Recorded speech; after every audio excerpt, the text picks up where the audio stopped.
Hi, welcome back. My name is Christina and I'm Cosmic Insight Astrology. I'm here today to tell you about your September horoscope. If you do have a Taurus rising, Taurus moon, or Taurus sun. All right, guys, so how the month going to start for you? Here, Mars in your second house and Jupiter in your 12th house. So Jupiter is in your 12th house, Mars in your second house going to sextile. What can it bring for you? So Mars and Jupiter, usually the sextile between those two planets is really adventurous and truly optimistic. It's, willing, and it's a little bit forceful as well. It could be sometimes arrogant, but in your 12th house Jupiter, it could represent something like you are working behind the scene in a script. For example, Jupiter representing publishing or writing as well, because rules the 9th house and rules the 12th house. And over here in your 12th house, it could be like you are working behind the scene on something what's going to be soon published, or it's going to be seen by the world soon. And here is Mars, and Mars actually is in your second house of money, income. That is your wallet. That is something that is your belongings as well. So it could represent something like you are capable to talk up for some kind of issue or support someone because your financial situation is getting better, and you can support someone with money who is actually in a mental institution, or who is working on a script, or some kind of artist or anything like that. On 2nd of September, we are having actually Mercury in Libra, opposition Jupiter in Aries. Okay, so here it is. Mercury in your second house, Jupiter actually is in your 12th house. Let me see, where is Mercury? Actually, Mercury is in Libra, so it can be your second house. That is wrong over here. So that is 1, 2, 3, 4, 5, 6. Actually, Mercury is going to be in your 6th house. Sorry about this mistake here. 6th house is your head, and it is your daily routine.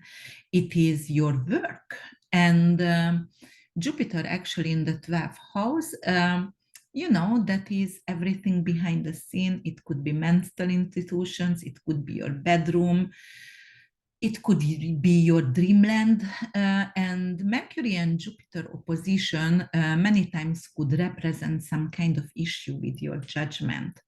So it could be like maybe you didn't think the workload that you get, it doesn't suit you or doesn't fit you. So actually you took it and you were like, oh yes, I'm going to be responsible for this whole entire whatever you want to put on me. And then you can get a mental breakdown, because it's opposing with Jupiter. And finally you realized, oh my God, I need some help. I cannot do that by myself.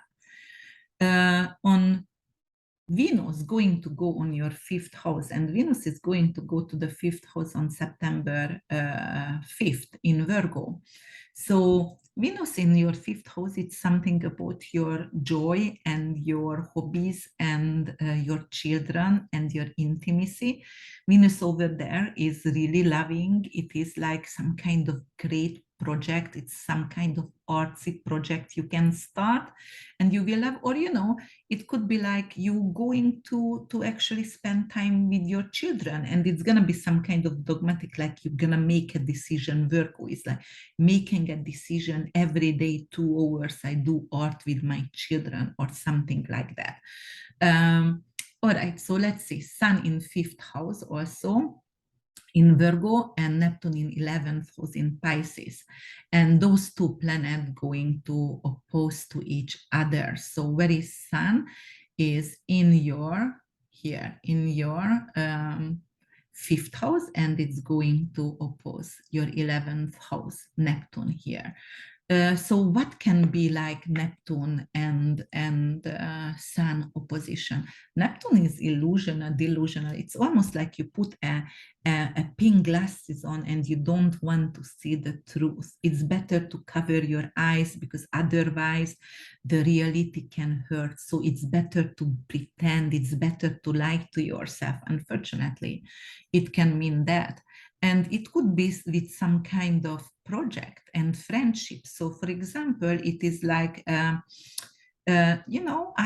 think my friend has a crush on me, but I'm delusional and, I'm going to pretend it didn't happen, something like that. Then Sun in fifth house and Uranus in your first house going to, look at this, Sun and Uranus going to trine.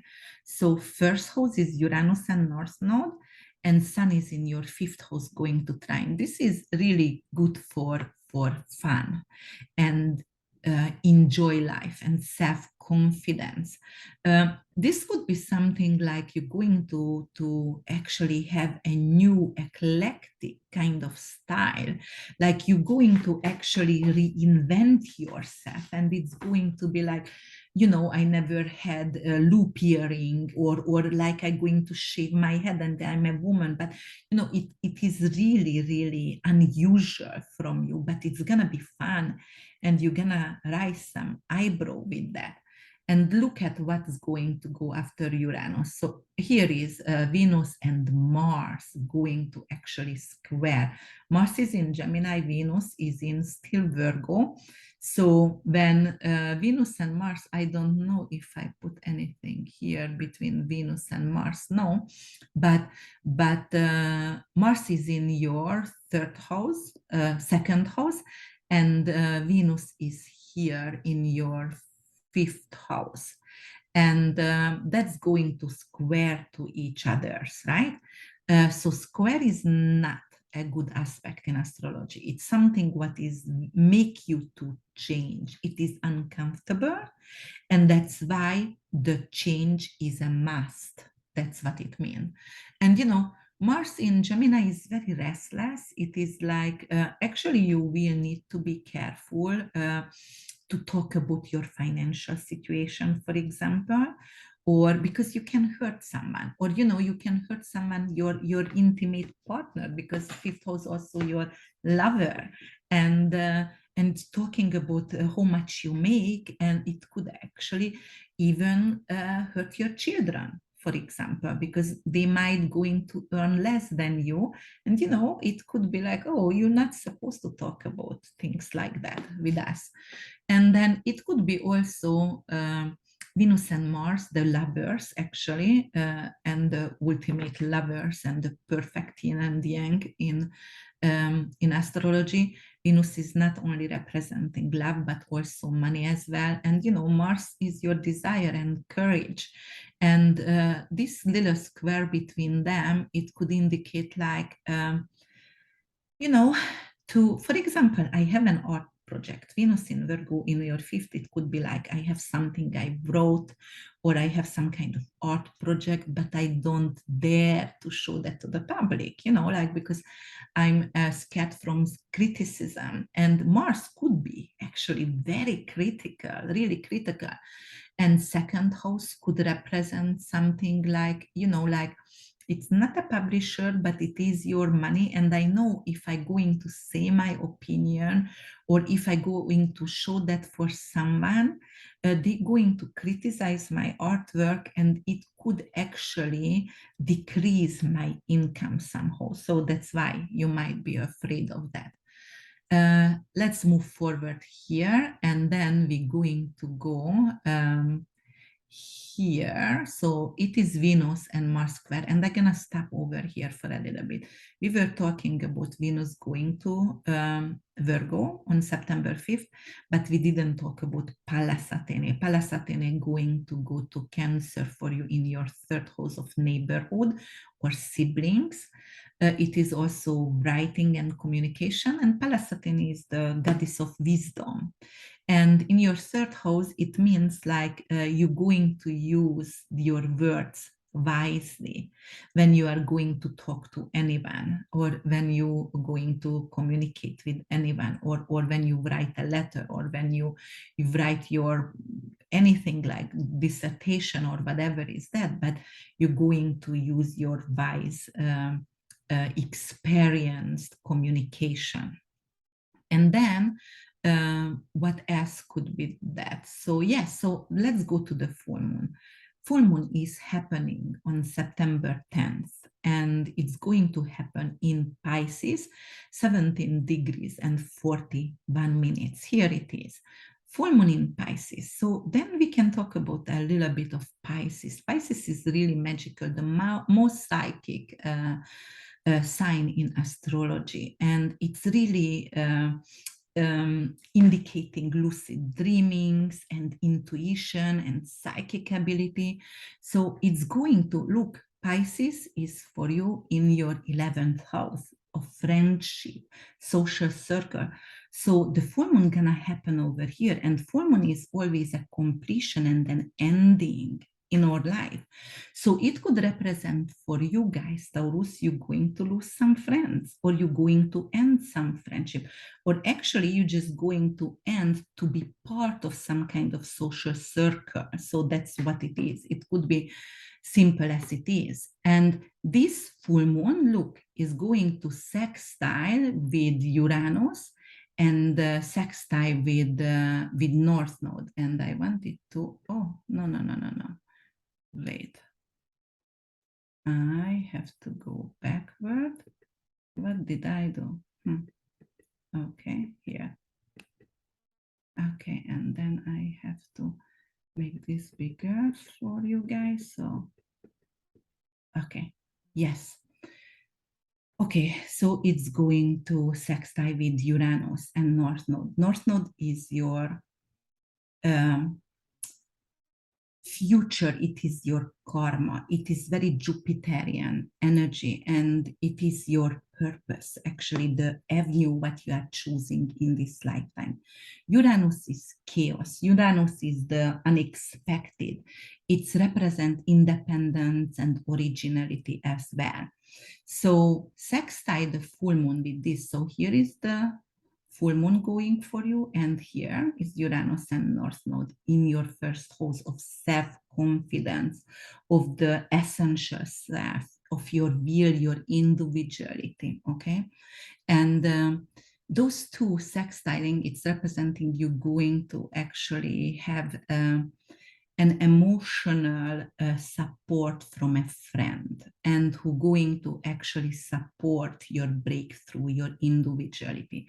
Uranus could represent gay people, so it could be like a friend is helping you to come out from the closet, simple as it is. All right, let's move forward. So the full moon, actually, no, I am going to tell you something. What can you do during this full moon to invite that beautiful, intuitive energy, beautiful Piscean energy in your life?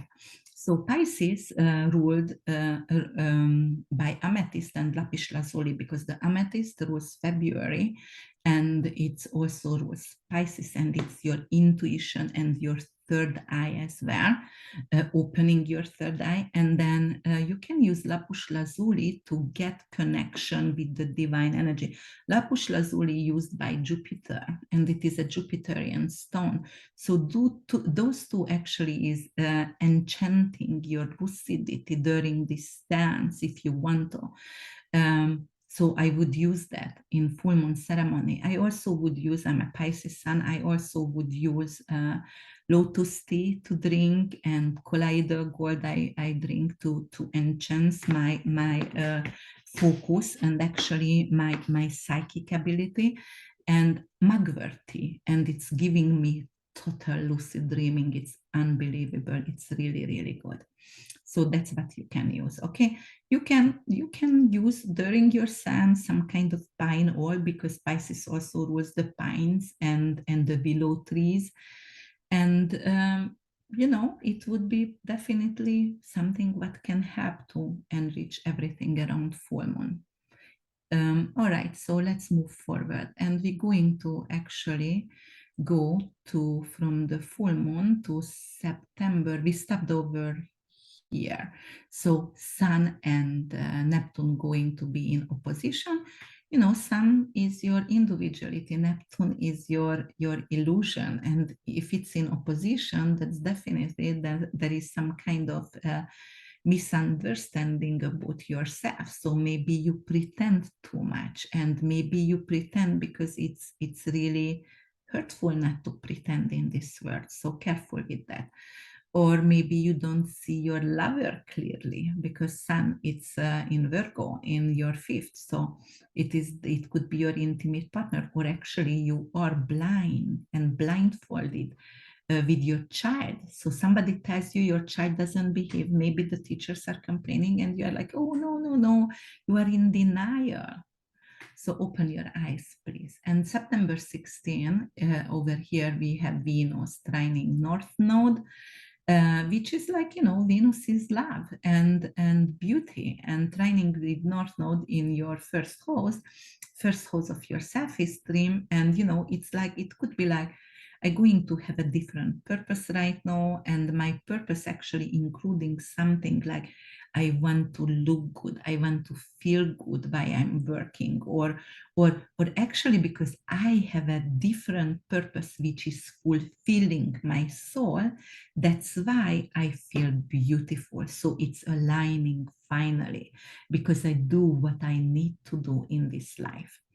All right, let's move forward. So here it is, September 18th, we're going to have Mercury and Jupiter opposition. Mercury is your communication, your words. Jupiter is expanding everything, but you know, Jupiter is in your 12th house. 12th house is hidden.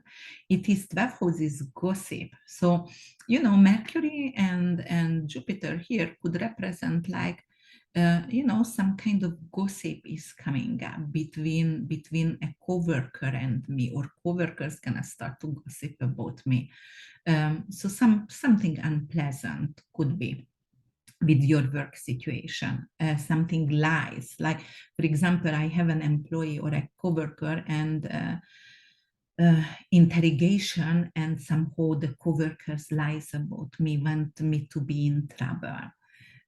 Then we're going to have Sun trine Pluto, and Sun it's still in your fifth house, and Pluto going to be in your ninth house, and which is, you know, which is long distance traveling and also transformation in your spiritual beliefs, or it could be also transformation, like for example, a major transformation where you live, so you can move abroad, or you can get an opportunity right now to move abroad with this trine. So yes, that's great here. And then fun, travel for fun, travel for some kind of, and the travel, it's gonna be fun, but because it's a trine, but also gonna be very transformational, because during the travel you've seen something that is like, oh my God, it's changed my life. It was a bucket list for me. Okay, September 20th. September 20th, we have Venus and Uranus. Trine Uranus is unconventional. Venus is love. Uranus is higher octave of mind. Venus is money. So with this mind, with this trine, you can actually create something in your first house. Like I became truly very intellectual or drawn to intelligent, and I decided I want to learn and study. And you know, that is download from the collective knowledge. Uranus is the collective knowledge, the divine knowledge, the long-term memory. It is the expanded mind. And Venus over here, it's definitely representing something like, I can make money the way I'm thinking, because my thinking is really unconventional, and it's genius. I'm a genius, and I can make money with that. So on September 22nd, Sun is going to Libra, and it's gonna go to your sixth house, right? And sixth house is your head, so you're going to have your, you know, like make sure you are paying attention on your health, for example. And then on the 23rd, 23rd, also that day, Mercury and Sun going to conjunct. It's not only a conjunct, it's a combust. So when Mercury is close and conjunct with the Sun, Mercury is blinded because the Sun is really, really, really bright. So it could be something with communication issues, and it could be at work. It could be like something like, for example, you don't find your communication devices, or it's not working somehow.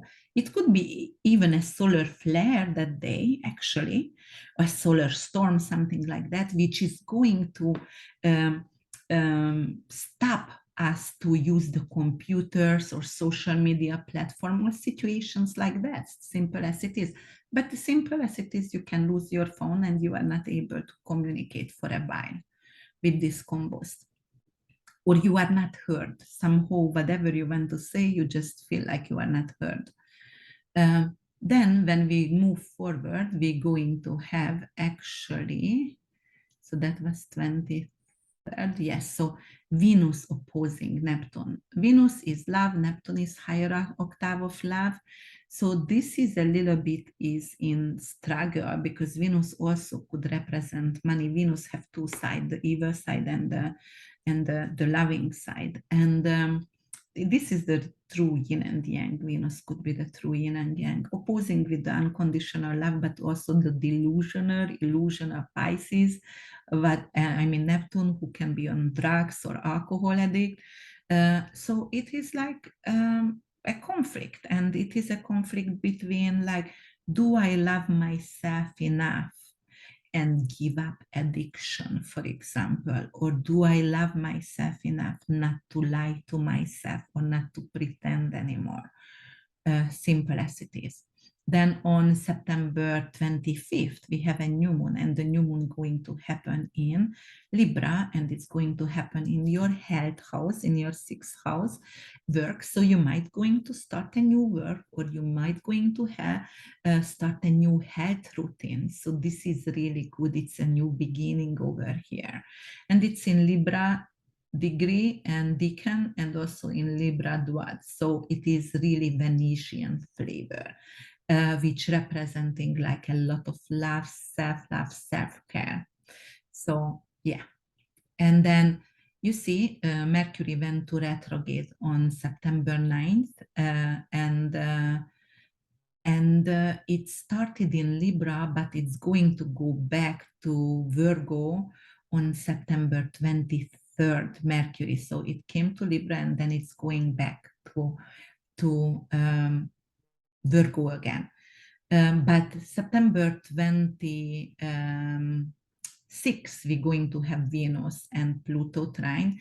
This is really a love language, but it also could be very physical. So you will feel really attracted, and you will really sexual charisma and very sensual energy. So you might going to flirt, and you might going to, you know, where is Venus for us? Venus is going to be in Virgo, still Virgo, because it's leaving end of September, September 29th, it's gonna go to Libra. So it's still in Virgo, right? Then it's going to trine Pluto in your ninth. Ninth house is higher education. Ninth house is spirituality. Ninth house is long distance traveling. So you might be actually treat yourself with a long distance traveling, what you really wanted for a long time. But this loving energy could indicate also like you get something like your visa or passport or immigration status, and it's changing your life for the better. So look at that. Then you remember when Mercury combust Sun previously. Right now, Venus going to conjunct with Mercury also. Venus and Mercury in Virgo, both of them is in your fifth house over here.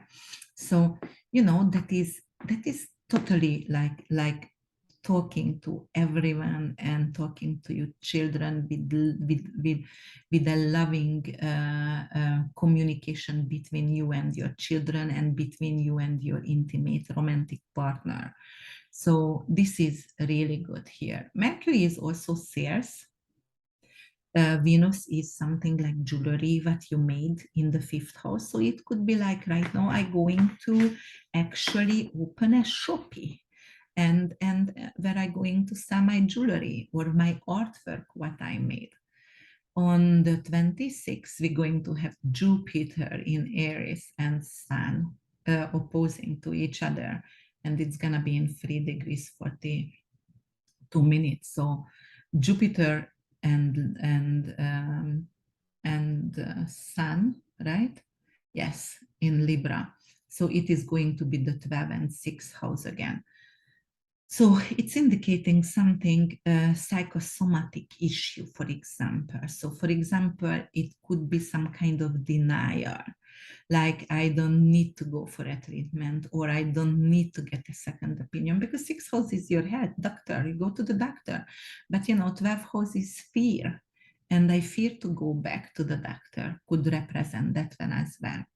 And then on the 27th, you have Mercury trine Pluto. That's again, it's something with, it could be talking about taboos, and Pluto is in the ninth house. So it could be something with religion. So it could be like maybe my children is asking me about religion and afterlife or something like that. Pluto is afterlife, and I have to talk with them. And actually, it's going to be a trine, so it's a pleasant conversation.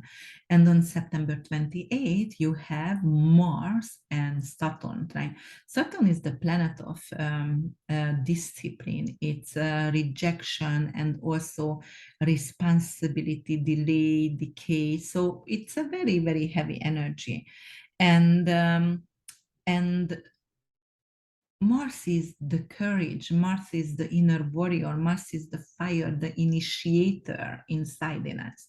So those two trining, and actually, let me see, where is Mars is in your 10th, and Mars is in your second, and Saturn is in your 10th house. 10th house is your reputation, the stage, your career, and Mars is in the second, is representing your finance.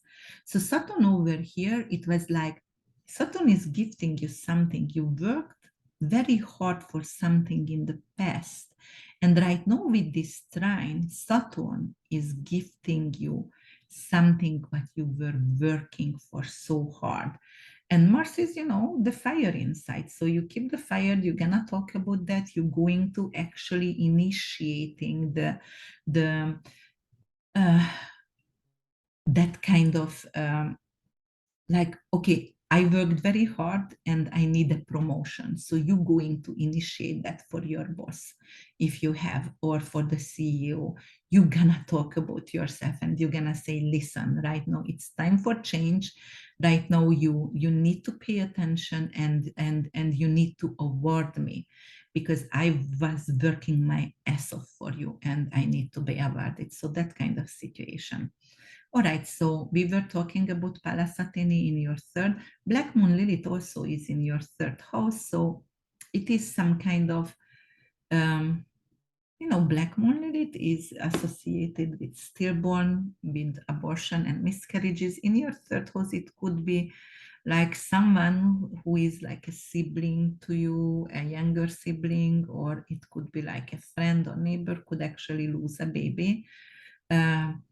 But it's also your desires, Black Moon Lilith, and sexual desires. And in the third house, it could be like, I have a crush on my neighbor, or he or she has a crush on you.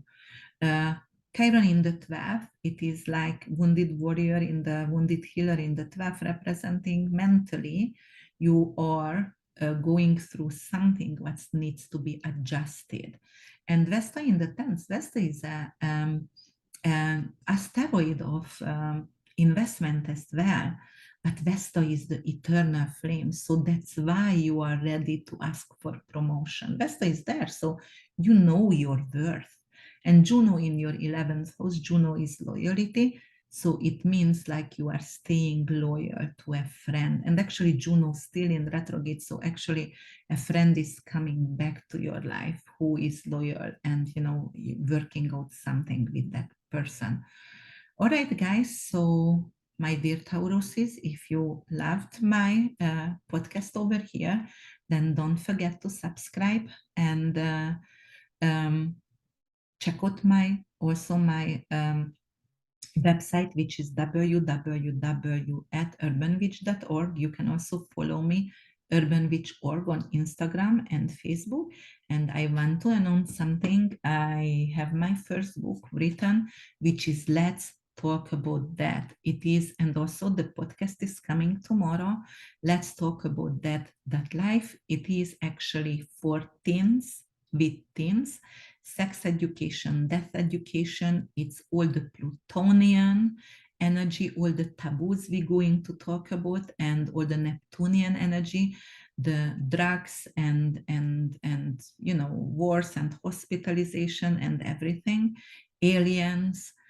So this is actually a really nice little story with two little children and the mother who is using radical honesty with the children. And it's a little astrology in it as well. So don't forget to check out my book. It's going to be available on Amazon, Barnes & Noble, and everywhere by end of November, end of October. Thank you so much for listening.